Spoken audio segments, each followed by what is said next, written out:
What's up guys, Steven here back again with the Loser Lounge for Let's Play Cuphead, Don't Deal with the Devil. In the last video we defeated the last boss for Inkwell Isle 2 and now we're on Isle 3 to take on Rumor Honeycombs. Probably has the most annoying one to me to deal with in her boss fight, just because I do not like having this, it's an auto scroller but it's a vertical one, so I have to keep on going forward, and the individual phases for her has to deal with her little worker bee over here enforcing his wrath upon people and just throwing out this little bee bomb which sends out various drones and whatnot, but it doesn't take too much effort to beat him. It's really when it switches over to her now, you gotta really pay attention to where she is pointing, because that's going to be a good indication of where she's going to be sending out her attacks. For this little missile barrage she does, it's best to get a little bit above, and then as soon as it starts its like S pattern, go in the in-between to where you got some space to move. And then just after that, you're just making sure to just avoid, honestly, where she's going to be moving towards, because you can still get hurt by the honey at the very bottom. And I could parry these. I try not to, just because I don't know when she's going to like randomly show up on the other side, and I don't want to get hit. Another thing is this dark triangle thing of death, which just appears out of nowhere and can honestly hit you. But it does telegraph a decent length of how long it takes for us to get there. At this point, let's make this transforms into okay, so I did look this up. Apparently, this is called a B-25 bomber, and that's the joke because she's a bee. As you can see, when she starts leaning over to like one side of the screen, that's when she's about to transform one of the wings into like a buzzsaw. Oh, get it, because she's a bee, a buzzsaw. I just now thought about that. And that's when you really want to get to the other side to avoid it, because honestly, I was just keep thinking I was going to die here. And I was lucky enough that I had the foresight to move over to the right. I didn't even think she was going to do it there. Gotta also avoid her little hand she shoots out of her engines. And with that, that is it for Rumor Honeybottoms. God, her name is so weird too. Like honestly, Rumor Honeybottoms. The Honeybottom part, that makes sense. She's a bee. Honeybottoms. It's just, it can't write itself, folks. But the whole rumor part, that's what's weird. Why call her Rumor? Is it because, like, no, I'm not even going to say that, because that would get me in trouble. Anyway, that's Running Honeybottoms, and the next one, I definitely don't do that running gun, because that's annoying. I think the next one I go against is going to be the Pirate. This girl just tells you how much tougher this area is going to be, and how they recommend you switch up your weapon loadout, just because you're going to want to try different things. And honestly, I took that to heart, and then I didn't do it at all because I liked my specific loadouts. So I tried the roundabout. I don't know if I show it to you guys, just because, like I said, I do my actual good run on here, and that was not part of the good run, let me tell you that. But go ahead to Captain Briny Beard. And this one is, they all really have references to very, I think like the 30s cartoons and whatnot and various things.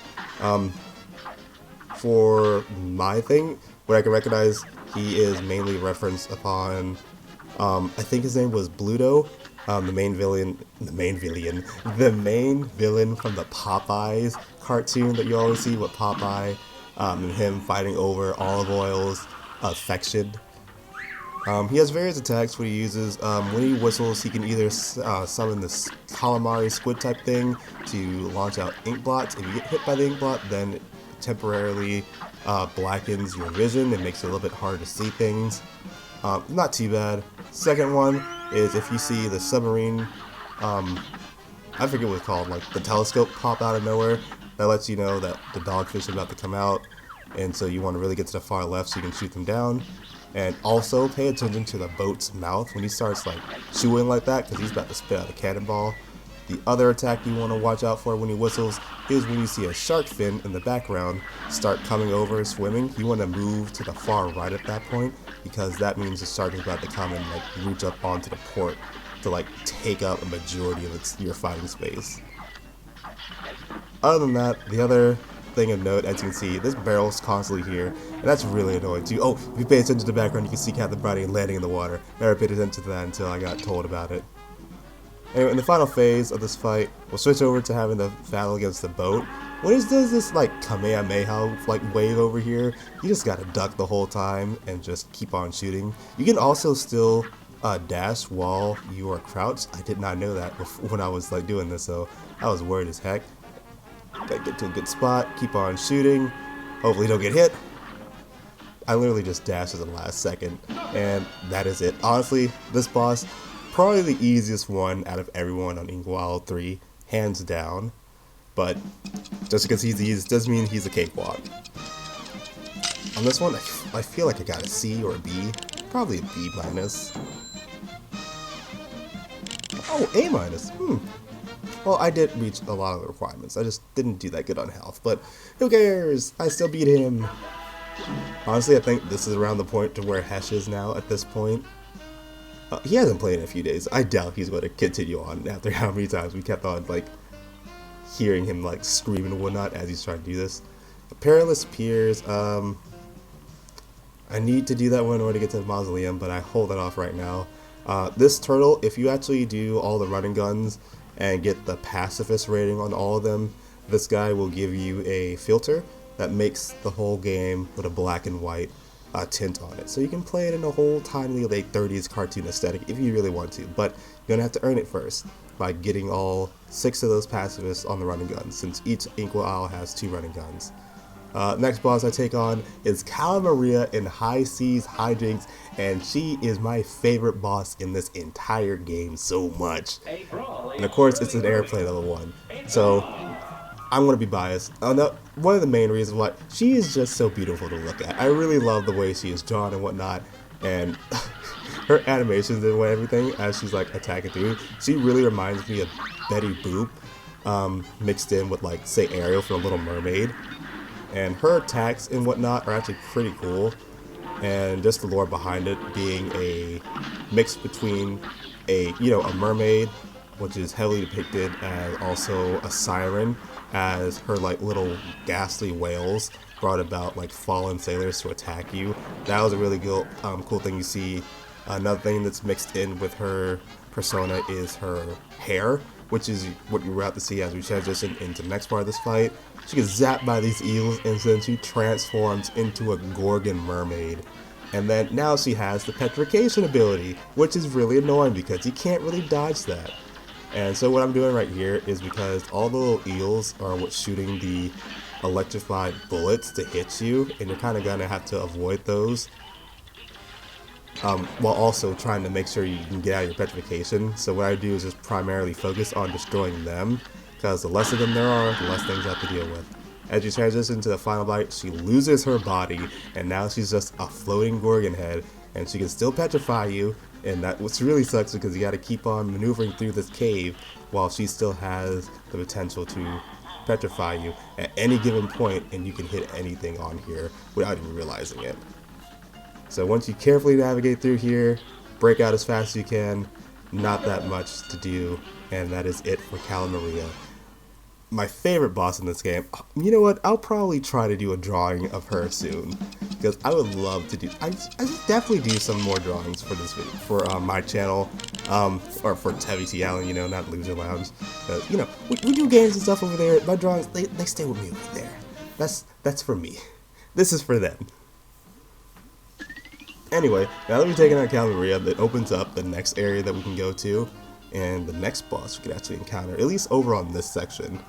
There's still like, what, 3 more? There's Sally, Dr. Kalvanoff or whatever, then the rat, and then we got 2 running guns. Well, really, it's going to be 1 after this one. So Piracy Piers, this is forgive me, sorry about that. This is actually my favorite running gun one, just because I've gotten the hang of this one so much. At first, this one gave me so much trouble until, like I was saying before, how I said multiple times, trial and error, just keep on learning the pathway, learning what you need to do, how to get through it, everything. This becomes a cakewalk once you got everything, like, down and out.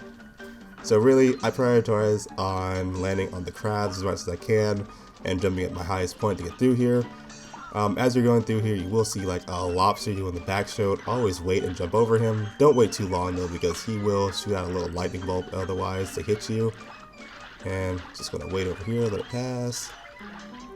And just come back and jump over him. I know he's about to come back again, so I wasn't gonna go over there too quickly. And oop, almost got it. Almost got me. Now, ooh, almost. I'm surprised I didn't get hit there. I should have. Same for like right there.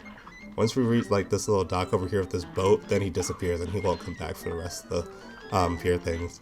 So now as we see this little octopus tentacle over here, that is when basically just running, dashing, and parrying in order to get to where we need to be at. When you get to this octopus, land on his head. That is where you need to be. And as you saw when I parried his little anchor gem on here, he shot out a cannonball. And that's something you need to keep in mind to do, because if you don't, it will keep on going and run into the cannonball, or run into the giant rock, and it will just, you know, sink into the ocean, and then you won't have any way to move forward and you'll die. Something that Pesh did not know until I, like, you know, gave him a friendly reminder, like, hey, you gotta keep on doing it. It doesn't do it automatically, even though it looks like it is. And you just gotta survive all these shrimps until we get to the end, and that is it for this running gun. Not too bad. Could have did better. I did do better later on, once I was motivated to actually do it again. And so now we only got one more running gun level to do, and that one was probably the most difficult one for me, starting out until I got good. You just gotta get good at this game, and that's it. Like, honestly, it's a game anyone can pick up and finish relatively easily. You just gotta put in the effort to actually do it. But by beating that one, get access to the third mausoleum in another shop. This guy is who I was talking about before. If you get a grade A on all the boss fights, he will reward you with... I forget what his reward actually is now that I think about it. I think it's another filter that gives it like a sienna tint, which is like, you know, that really light brownish look. So not quite the same as the monochrome one, but it's still a pretty cool one. But like I said, you gotta get an A rating on like literally all the boss fights, and that's tough to do on, you know, everyone past Inkwell Isle 2 or Pile 1. So with my coins, I'll just go ahead and buy a few more things. As you can see, there's no more restocking now that it's just those last 3 things left. And by getting all the coins and running guns, you're not going to have enough to buy everything. There are going to be hidden coins that you're going to have to find, and certain quests you have to do by the various residents to get the remaining coins, and that will net you everything. For the most part, I don't show those on screen, but it's not that difficult to find. There is a guide video out there to show you, and unfortunately I did collect all of them like off screen while I was like doing it individually. I didn't really plan on this to be like a full 100% playthrough anyway, and gosh darn, look how easy it is to get that like achievement that I talked about, like parrying for ghosts in a row without touching the ground. It was so easy on this level. That's why I highly recommend that you do it here. If you can do it on the second one, go for it. Not that difficult, but this one just has so many ghosts lined up for you. It's just trying to hand it to you at this point. Anyway, as I digress and we move on, just a few more ghosts, and that will be it for the mausoleum levels, and then we'll get our final super, which I will never ever use because it is absolutely pointless in my opinion, and I do not like it. If you guys like it, more power to you. I do not like using it. It's just a waste to me. I might as well have just super number 1 and use the big old cup of beam to actually attack everyone, because that's a lot more useful than this one. So that mausoleum is destroyed, and we get super number 3. Like I said in, I think, part 1, super number 3 involves you maneuvering a giant ghost. You maneuver your spirit and body simultaneously for maximum damage. That is hard to do because you're mainly focusing on dodging the enemy, so you don't have time to like move this ghost too at the same time, and that's really hard to do. So that's why I really don't like doing it. If you guys can do it, go for it. I cannot, so I do not like using it. Anyway, this will probably be where we end the video. here, and starting up on the next one, we'll go against the next boss, which is going to be named Sally Sageplay. So, as always, if you guys like the video, give the video a like, leave a comment. All those things I normally say on my channel, I'm now saying on this channel. So, to keep notified when the next Looted Lands video is going to be coming out, remember to hit that bell icon to be notified. So, until then, I'll see you good people in the next episode. So, take care, everyone.